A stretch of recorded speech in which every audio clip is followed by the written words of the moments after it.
What our patients told us is that the main barriers they encounter are really when they encounter us in teams or others, they're not listened to. And when they offer their ideas, they're often discounted.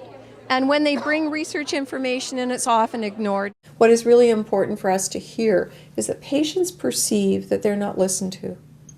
They perceive that when they actually offer their opinions about things occurring with them, that it's discounted. And I think the third thing is more and more people go on the internet, and people get so concerned as health professionals that the sites they go into are poor quality. So they don't even analyze what the information is that patients bring, and they discount it. If we're not listening to the patients, which is really what it is, then are we really providing care that's relevant? I don't think we intend to not listen, but I think because of our unidisciplinary education, what happens is we only think in our own silo thinking, and we ignore what else is going on with the patient. When we are in a situation where the patient starts to talk to us about some social issues, we kind of don't even listen to those. That's a social worker's job. And then we wait until the patient starts talking to us about things that are relevant to our professional knowledge. Then we go into what I refer to as our library. So while the patient's talking, we're actually figuring out what interventions we're going to suggest. What our participants in the study told us that healthcare teams are not currently seen by them as patient-centered. We talk about it being patient-centered. We talk about them being there. But in reality, the patients don't even see themselves. When we did focus groups with people, members of the public, they were a little bit astonished because they suddenly woke up and said, wow, we could be a member of the team. To become members of the team, the patients feel that they need to be invited to participate and taught how to be a member. And there is a difference between what they believe they need and what we give them. And part of it is that they want to know how they're going to fit back in with their family, and we often don't attend to those pieces. We don't attend to their financial situations. We don't attend to the fact that maybe they're not going to be able to work for a period of time. We're very focused on the disease process, on the interventions we need to be providing. And so I think that for the patient to be able to be part of the care and be able to articulate what their real needs are is probably an eye-opener for many health professionals. If you have a non-compliant patient, the problem is not your patient. The problem is your team. You've created a plan which is not manageable for them. They talked about the fact that, well, you know, if you plan for me a whole bunch of clinic visits and I have no bus fare, I can't make them. So if we don't understand what those social issues are that are going to impact on the health plan we have, you may as well forget about the care we give. They want teams to be cohesive and including all healthcare practitioners who are involved in the care process. They talked about, for example, going to the lab to get their tests done, and those people not even knowing anything about anything to do with their care. And sometimes there were really some hurtful communications that occurred. We have our unidisciplinary way of assessing the patient, each one of us, and that's what drives the patients crazy. We ask the same questions 4 and 5 times. Why can't we get together? And why can't we develop a generic way of assessing the patients? That doesn't mean we're going to get everything, but it means that we have a baseline so that the patients understand that we know what we're doing. And what the patients say to me is why don't people talk to each other? You know, and our students are brilliant. They say, well, this is just being nice to each other. Yes, why don't we do it?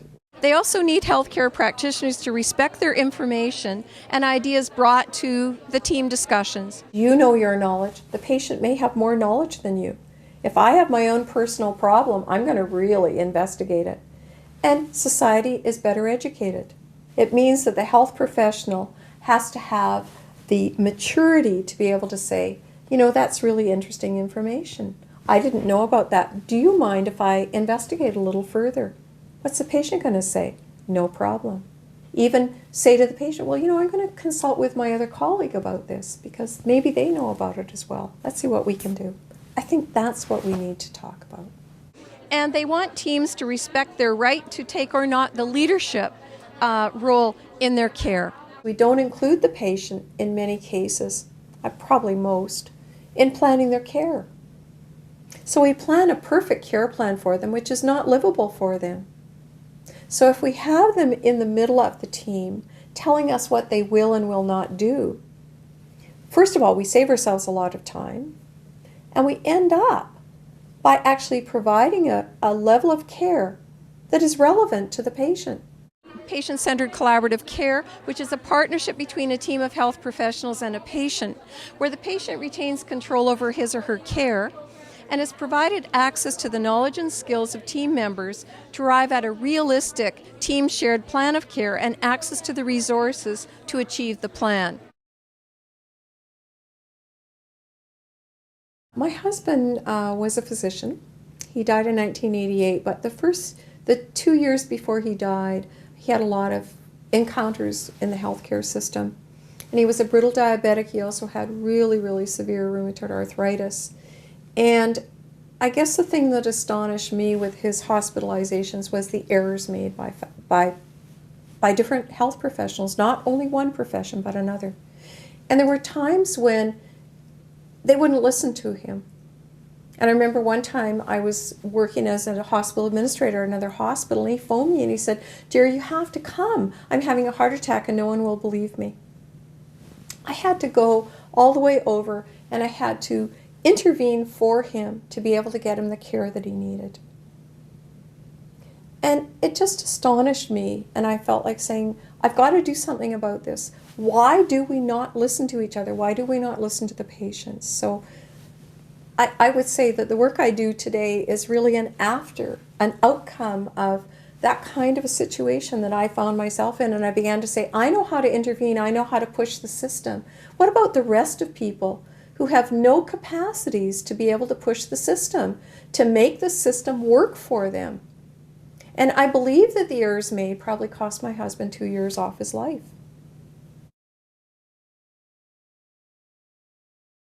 The best case scenario I can think of is that before you even get a patient, you have a group of people who work together in whatever it is, a unit, center, it doesn't matter to me, who come together and they come to some agreements on how they're going to communicate with each other.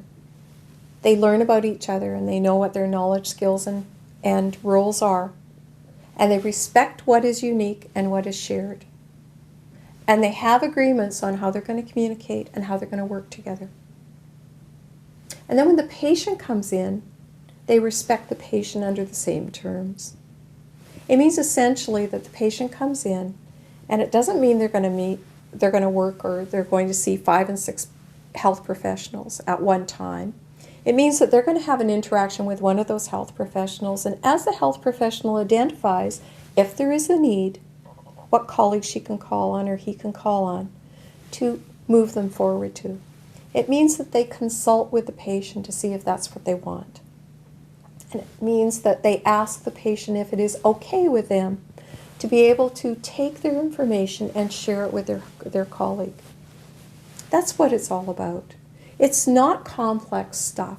It is respectful. It is also respecting what the patient themselves and the health professional as an interaction are prepared to do with each other.